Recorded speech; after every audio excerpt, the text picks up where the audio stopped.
లాయర్లుంటే నా rights protect చేయబడతాయి. ఎందుకంటే మా పట్నం నరేందర్ రెడ్డి గారిని అరెస్ట్ చేసినప్పుడు ఆయన ఇవ్వని స్టేట్మెంట్ ఇచ్చినట్టుగా పోలీసులు తప్పుడు వార్తలు రాసి మీడియాకు లీక్ చేశారు. అట్లా కాకుండా నా రైట్స్ నేను ప్రొటెక్ట్ చేసుకోవాలి కాబట్టి లాయర్ ఉండాలని కోరుతున్నాను. వాళ్ళకు వచ్చిన ఇబ్బంది ఏంటంటే నేను అదే చెప్తున్నా బ్రదర్.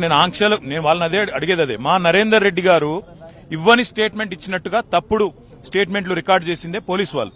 అందుకే నాకు వాళ్ళ మీద నమ్మకం లేదు కాబట్టి నా లాయర్లను తెచ్చుకున్నాను. ఇప్పుడు మా ఇంటి మీద రైడ్ చేయబోతున్నారు. రైడ్ చేసి కూడా నాకు తెలిసి ఏం చేయబోతున్నారు. రైడ్ చేసి అవసరమైతే కొన్ని ఇంప్లాంట్ చేసి కొన్ని లేనిపోని సృష్టించి అందులో ప్లాంట్ చేసి దాని మీద కేసు బనాయించాలనేది వీళ్ళ చిల్లర ప్రయత్నం. నేను చిట్టినాయుడు గారికి చెప్పేది ఒకటే, నువ్వు ఎన్ని డ్రామాలు చేసినా, ఎన్ని కథలు పడ్డా, ఎన్ని అక్రమ కేసులు పెట్టినా, నువ్వు రైతు భరోసా ఎగ్గొట్టింది ప్రజలకు తెలుసు, నువ్వు మాట తప్పింది తెలుసు, 420 హామీలు ఎత్తగొట్టింది ప్రజలకు అర్థమైంది.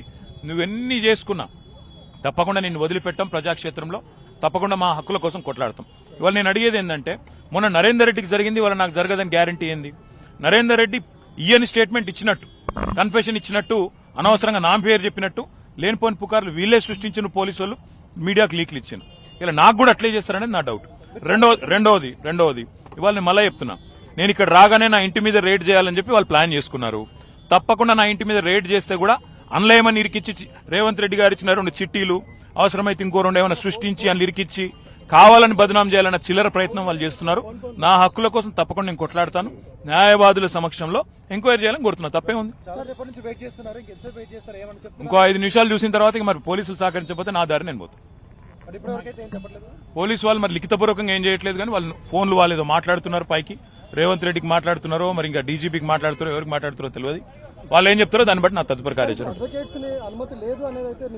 అడ్వకేట్స్ అనుమతి లేదు అనేది తప్పు. మొన్న పట్నం నరేందర్ రెడ్డి మీద ఏ కుట్ర అయితే వీళ్ళు చేసినరో, ఆయన ఈయని స్టేట్మెంట్ ఇచ్చినట్టు పోలీసు వాళ్ళు ఏదైతే దొంగ స్టేట్మెంట్ సృష్టించి ఆయనను నన్ను బద్నాం చేసే ప్రయత్నం చేసినరో అది జరగకూడదన్నదే నా తాపత్రయం. అందుకే లాయర్ ఉండాలని నేను కోరుతున్నా. లాయర్ ఉంటే వాళ్ళకి అభ్యంతరం ఏందో నాకు అర్థమైతే లేదు. ఏమైనా కానూను ఉందా చూపెట్టు, కాగితం చూపెట్టు అంటే కాగితం చూపెడతలేదు. రానీయం, మా ఇష్టం. ఇది ఇక్కడ భారత రాజ్యాంగం లేదు, అంబేద్కర్ రాసిన రాజ్యాంగం లేదు, అనుముల రేవంత్ రెడ్డి రాసిన రాజ్యాంగం ఉంది. మా ఇష్టం, మా జాగిర్ అంటారు. ఏం చేయాలి? Thank you.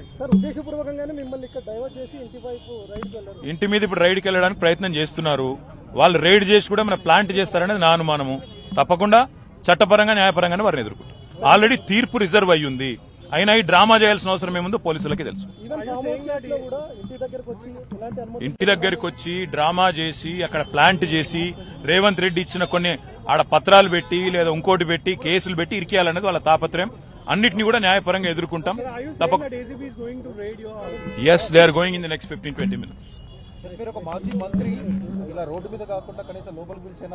ఇంకా వాళ్ళ విఘ్నత అది. రేవంత్ రెడ్డి గారి యొక్క విఘ్నత, వారి యొక్క తెలివితేటలు.